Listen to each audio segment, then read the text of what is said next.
If you're experiencing audio desync issues on your PlayStation 5, this guide will help you troubleshoot and resolve the problem quickly. Follow these steps to get your audio back in sync. Step 1. Check your connections. Ensure that all cables are securely connected. Check the HDMI cable between your PS5 and your TV or audio receiver. A loose connection can cause audio delays. Step 2. Adjust audio settings.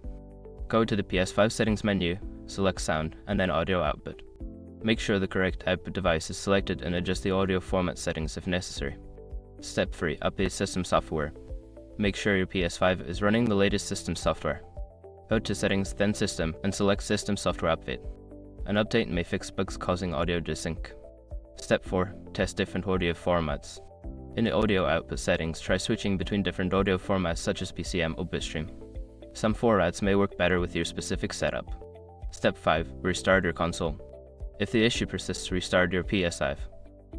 Sometimes a simple reboot can resolve temporary glitches and restore audio synchronization. By following these steps, you should be able to fix any audio desync issues on your PlayStation 5. If problems continue, consider reaching out to PlayStation support for further assistance.